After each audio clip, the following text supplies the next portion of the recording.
Muy buenas a todos. Hoy vamos a trabajar el problema 1 de la página 242. Este problema pertenece al tema 8, donde trabajaremos movimientos circulares. Dice así: una partícula describe una trayectoria circular de 2 metros de radio. El espacio recorrido sobre la misma viene dado en unidades del Sistema Internacional por la expresión, la que tenemos aquí. Calcula a los 2 segundos de iniciado el movimiento, el espacio recorrido, posición angular, etcétera, etcétera. Este ejercicio igual os resulta un poco extraño porque aquí no vamos a trabajar directamente con posiciones de la partícula sobre la trayectoria, porque nos dan como dato la ecuación del espacio recorrido, ¿de acuerdo? Lo iremos trabajando más adelante a medida que avancemos en el problema. Comenzamos. Recordamos los datos. Tenemos un radio de curvatura de 2 metros. La ecuación del espacio recorrido es esta. Y depende del tiempo. Daros cuenta que tenemos tiempo al cuadrado. ¿Qué significa eso? Que no es una relación de proporcionalidad. Y por lo tanto, la velocidad lineal, su módulo, irá cambiando, debido a que hay aceleración tangencial. Por otra parte, nos dicen que calculemos varias magnitudes para el instante de 2 segundos. En el primer apartado nos preguntan el espacio recorrido a tiempo 2 segundos en este instante. Aquí he representado la trayectoria circular en azul y la posición a tiempo cero y posición en el instante 2 segundos. Os preguntaréis, ¿cómo sabes que está aquí la partícula? Bueno, he puesto aquí la partícula en función de los resultados que vamos a ir obteniendo. Pero daros cuenta, para el tiempo cero, cuando ponemos el cronómetro, no lo tenemos aquí sobre el eje X, sino que ya está en otro punto de la trayectoria. ¿Cómo sabemos eso? Porque si vamos a la ecuación del espacio recorrido y sustituimos tiempo igual a 0, nos va a quedar que el espacio recorrido es de 2 metros. Por lo tanto, si consideramos que aquí es 0 metros, ya ha hecho 1 metro, 2 metros y se encuentra aquí. ¿De acuerdo? Transcurre 1 segundo, transcurre 2 segundos y llega hasta aquí. ¿Vale? Ahora bien, como decíamos, nos preguntan el espacio recorrido entre la posición inicial, que es esta, y la posición final para tiempo de segundos, que es esta, ¿vale? Cuidado, no nos preguntan cuánto espacio ha recorrido desde este punto hasta este, sino desde donde estaba a tiempo cero. Por lo tanto, va a ser este arco de la circunferencia. ¿Cómo lo vamos a calcular? Por diferencia, ¿de acuerdo? Vamos a calcular por una parte cuántos metros hay de aquí a aquí, que es este arco marrón que os he puesto. Calcularemos cuántos metros mide este arco rosa que hay aquí y haciendo la diferencia de el que corresponde a 2 segundos menos el que corresponde a 0 segundos, obtendremos este delta ds, que es el espacio recorrido, desde donde estaba al inicio hasta donde está ahora mismo, ¿vale? Por lo tanto, como he dicho, vamos a hacer la resta. ¿Cómo obtenemos el espacio que ha recorrido desde nuestro origen en la trayectoria? Con la ecuación del espacio recorrido. Sustituimos 2 segundos aquí, nos quedará 4 más 2 más 2, 8 metros.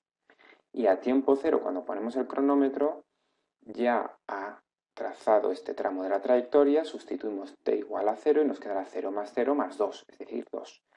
Por lo tanto, este arco marrón mide 8 metros, este arco rosa mide 2 metros y la diferencia es lo que nos preguntan, 6 metros. En el apartado B nos piden calcular la posición angular para instante 2 segundos. ¿De acuerdo? Ya hemos dicho que para el instante 2 segundos la partícula se encuentra aquí. Y nos piden qué ángulo formamos entre el semieje positivo X y este radio que trazamos para conectar con la posición final. ¿Vale? Estos 4 radianes es lo que vamos a calcular. Daros cuenta que de aquí a aquí el espacio que separa sobre la trayectoria desde este punto hasta este son 8 metros que hemos calculado previamente. Vamos a usar esta relación. Esta relación contiene la posición angular, el espacio recorrido y el radio, ¿vale? Si sustituimos los 8 metros que corresponden al instante 2 segundos y el radio de 2 metros que nos piden, obtenemos 4 radianes, ¿vale? Todo en unidades del Sistema Internacional. Dirás, vale, muy bien, pones una ecuación, sustituyes y lo calculas. Pero ¿de dónde viene esa ecuación? Vamos a ir al fundamento, que es lo que nos interesa, ¿vale? ¿De dónde viene? Daros cuenta, aquí os he presentado simplemente una regla de 3. Aquí en primera columna el ángulo en radianes, en la segunda columna el arco en metros. Es decir, en función de qué ángulo estamos barriendo, cuántos metros sobre la trayectoria recorremos. Daros cuenta, una vuelta completa en una circunferencia son 2pi radianes, serían 360 grados.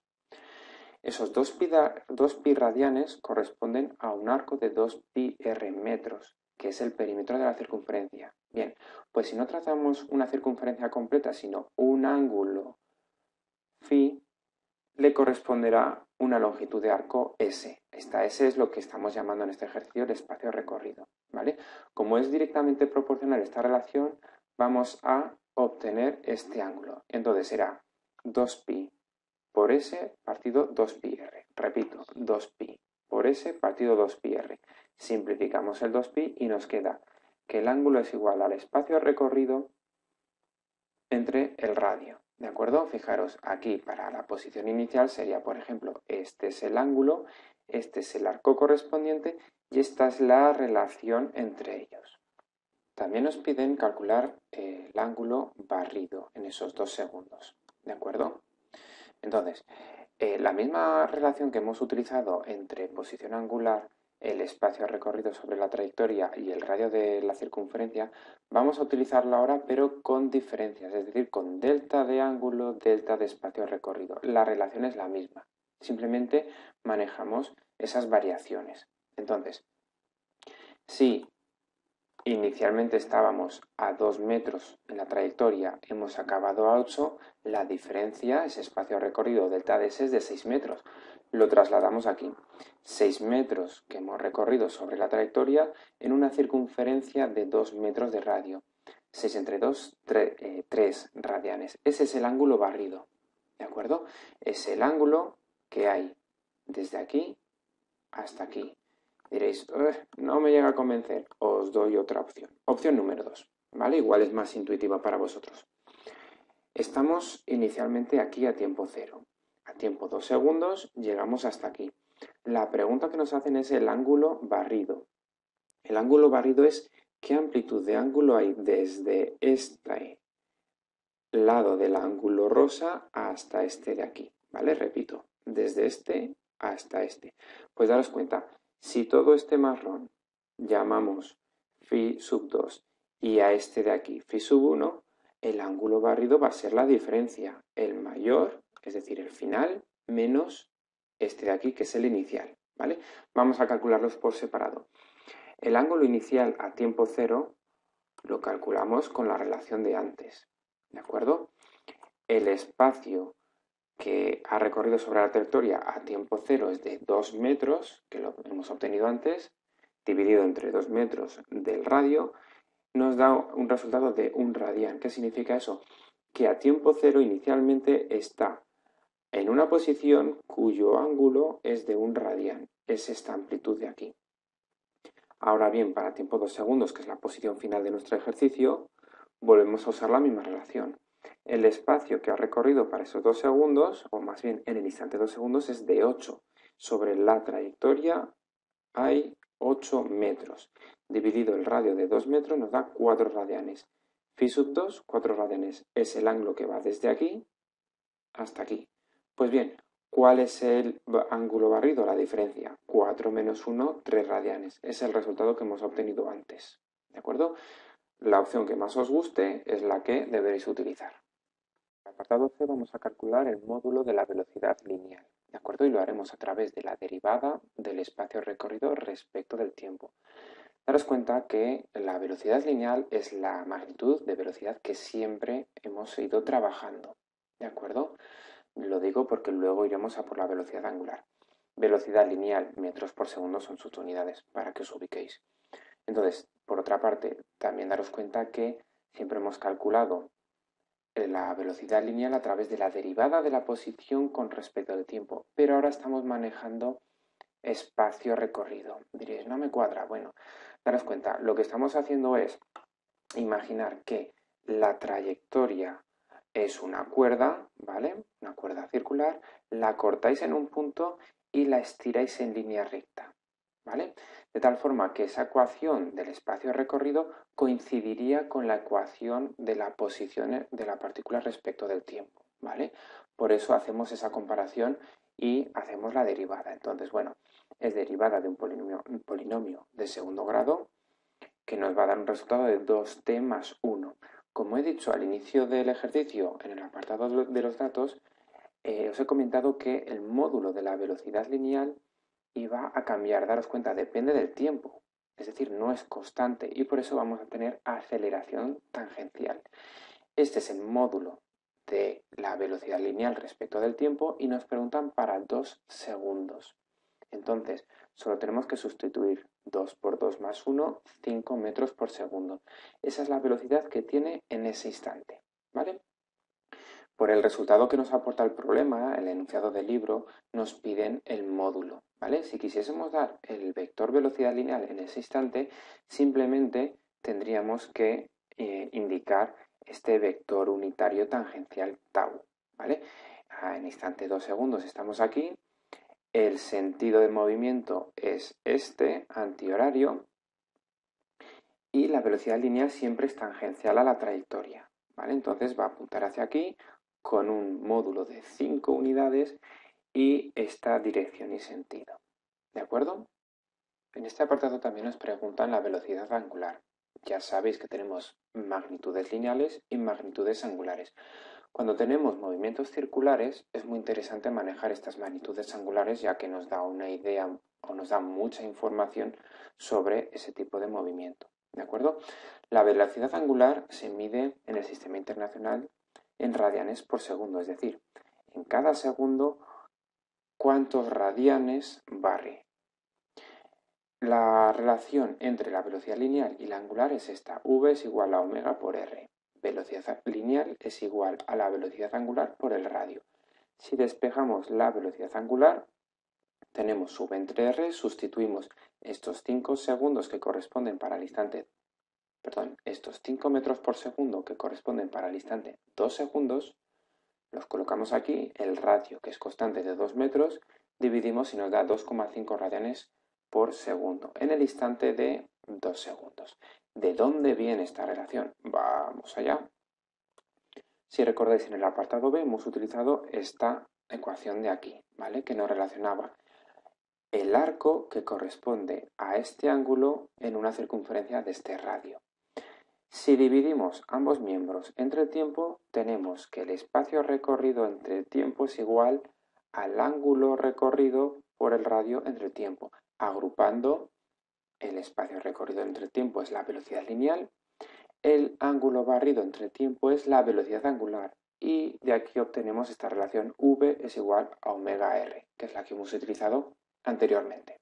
Bien, apartado de aquí ya nos empiezan a preguntar por las aceleraciones, ¿de acuerdo? Voy a ponerlo hasta aquí. Aceleración tangencial y aceleración normal. Vamos a recordar cosas. La aceleración tangencial lo que mide son variaciones en el módulo del vector velocidad, en el módulo, ¿de acuerdo? Y la aceleración normal lo que mide son variaciones en la dirección del vector velocidad lineal, ¿vale? Esto ya resultará más familiar de temas anteriores. La aceleración tangencial se calcula con la derivada del módulo de la velocidad lineal respecto del tiempo. Y la aceleración normal con el módulo de la velocidad lineal al cuadrado entre el radio. Sustituyendo la velocidad lineal en función del tiempo que hemos calculado antes, 2t más 1, hacemos la derivada, nos sale un resultado de 2 metros segundo cuadrado. ¿Qué significa esto? Que en cada segundo que transcurre la velocidad lineal, su módulo, aumenta en 2 unidades, en 2 metros por segundo. ¿De acuerdo? Ahora bien, para calcular la aceleración normal, vamos a tomar el valor del módulo de la velocidad lineal para tiempo 2 segundos que hemos calculado antes, que era de 5 metros por segundo. Lo sustituimos, lo elevamos al cuadrado y dividimos. Nos da un resultado de 12,5 metros por segundo al cuadrado. Después, el problema nos pide calcular la aceleración total. Recordad que estas dos aceleraciones son las componentes intrínsecas de la aceleración total, ¿vale? Esta aceleración total la podíamos calcular de dos formas. Una que era a través de la derivada del vector velocidad lineal con respecto del tiempo, cuando estamos en un sistema de referencia cartesiano, ¿vale? Componente X, componente Y, pero también lo podemos calcular a través de sus componentes intrínsecas, que el sistema de referencia cambiaba a un eje tangencial a la trayectoria y un eje perpendicular a esta. Entonces, utilizando estas componentes intrínsecas de la aceleración, recordad que teníamos un triángulo rectángulo y aplicando el teorema de Pitágoras tenemos que la aceleración total al cuadrado es igual a la suma de los cuadrados de sus componentes. Sustituimos, realizamos la raíz cuadrada y nos da 12,66, que es mayor que sus componentes. Por último, tenemos que calcular la aceleración angular de la partícula. La ecuación que vamos a utilizar es aceleración angular es igual a la aceleración tangencial dividido el radio. La aceleración tangencial la hemos calculado antes, que es de 2 metros segundo cuadrado, el radio es de 2 metros, dividimos y nos da un radián segundo cuadrado. ¿Qué significa esto? Que la velocidad angular omega, cada segundo que pasa, va a aumentar en una unidad, en un radián por segundo. ¿De dónde hemos sacado esta ecuación? Vámonos aquí. Si recordáis, la relación entre velocidades era v igual a omega r. Velocidad lineal es igual a velocidad angular por el radio. De nuevo, si dividimos entre el tiempo ambos miembros, vamos a tener que la velocidad lineal entre el tiempo es la aceleración tangencial. Claro, la aceleración tangencial es una medida de cómo varía el módulo de la velocidad lineal con respecto del tiempo. En el otro miembro, omega partido t. De la misma forma, este alfa, esta aceleración angular, mide cómo varía la velocidad angular con respecto del tiempo. Y de esta forma obtenemos que la aceleración tangencial es igual a la aceleración angular por el radio. Despejando la aceleración angular, obtenemos esta relación que hemos utilizado. Para terminar el problema, en el apartado E vamos a representar los vectores que nos pide. Tenemos aquí nuestra trayectoria circular de 2 metros. Sabemos que en el instante 2 segundos el ángulo es de 4 radianes, desde aquí hasta aquí 4 radianes. Y también conocemos el sentido de giro que es antihorario, ¿de acuerdo? La velocidad lineal, el vector velocidad lineal es siempre tangencial a la trayectoria, esta es su dirección. Y el sentido es el de giro, es decir, hacia aquí abajo. La aceleración tangencial, que mide cómo cambia el módulo de este vector, también es, como su propio nombre indica, tangente a la trayectoria. Y el sentido va a ser igual que el del vector velocidad, porque esta aceleración está aumentando el módulo del vector velocidad, ¿de acuerdo? Ahora bien, la aceleración normal es perpendicular a la trayectoria y por lo tanto perpendicular a esta tangente, ¿vale? Y siempre va a ser entrante hacia el centro de curvatura. Por lo tanto, tenemos aquí las dos componentes intrínsecas de la aceleración y para formar esta aceleración total solo tenemos que construir nuestro rectángulo y unir origen con extremo. ¿De acuerdo? Entonces, bueno, el problema ya está terminado. Os aplaudo por haber aguantado todo este rato y nos vemos en la próxima. Un saludo.